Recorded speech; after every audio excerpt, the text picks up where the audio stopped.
Hello నమస్తే అండి. ఈ వీడియోలో గులాబ్ జాములు చేస్తున్నా. రౌండ్గా పగిలిపోకుండా రావాలంటే పిండి ఎలా కలుపుకోవాలో, క్వాంటిటీని బట్టి పంచదార ఎంత వేసుకోవాలో క్లియర్గా చెప్తాను. ఒక ప్లేట్ తీసుకున్నాను. ఇందులో 2 కప్పులు గులాబ్ జామ్ పొడి వేసాను. కప్పుతో గొలుసుకుంటే పంచదార గొలుసుకుంటా ఈజీగా ఉంటుంది. ఇందులో కాచి చల్లార్చిన పాలు వేసుకొని కలుపుకోవాలి. కొంచెం కొంచెంగా వేసుకొని, వాటర్తో కలపొద్దు,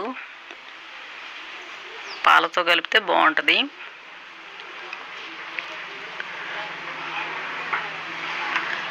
పగిలిపోకుండా చాలా బాగా వస్తాయి.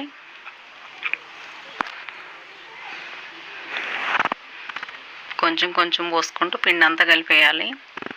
ఇందులో 1/2 స్పూన్ నెయ్యి వేసుకోవాలి.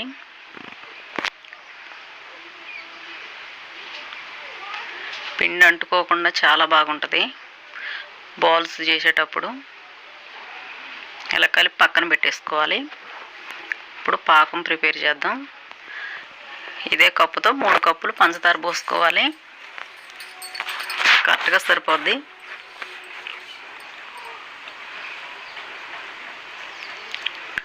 మూడు కప్పులు వాటర్ పోసుకోవాలి. పంచదార ఎంతైతే తీసుకుంటామో అంతే వాటర్ పోయాలి.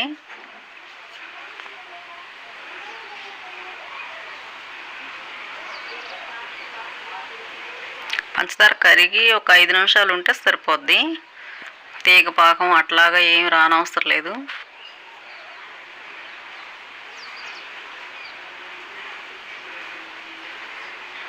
కొంచెం జిగురుగా వస్తే సరిపోయినట్టే, తీగ పాకం రానవసరంలా. ఇప్పుడు ఇందులో కొంచెం ఎల్ఐసి పొడి వేసుకుందాం. ఇలా వస్తే రెడీ అయిపోయినట్టే.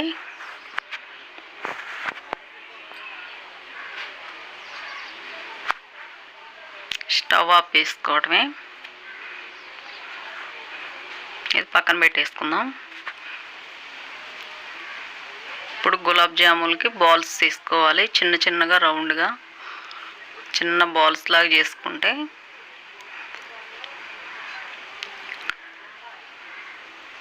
పగులుడు ఏమీ లేకుండా రౌండ్గా రావాలి. ఇలా అన్నీ చేసి పక్కన పెట్టేసుకోవాలి.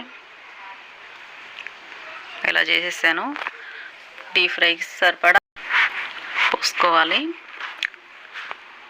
సిమ్లో పెట్టుకొని, మంట సిమ్లో పెట్టుకొని ఇవి ఫ్రై చేసుకోవాలి. హైలో ఉండకూడదు. ఈ బాల్స్ మునిగేంత వరకు పోసుకోవాలి మనం నూనె. కాస్త ఫ్రై అయితే సరిపోద్ది.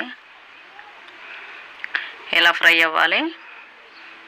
తీసేసి పాకంలో వేసుకోవాలి. పాకం రెడీ చేసాం కదా.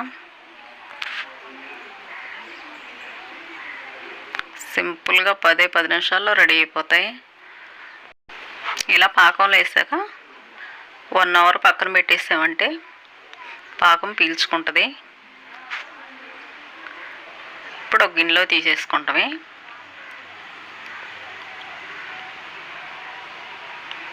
రౌండ్గా ఎక్కడా పగలకుండా చాలా బాగా వస్తాయి.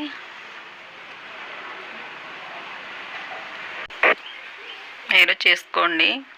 ఛానల్ని సబ్స్క్రైబ్ చేసుకోండి. వీడియో నచ్చితే లైక్ చేయండి.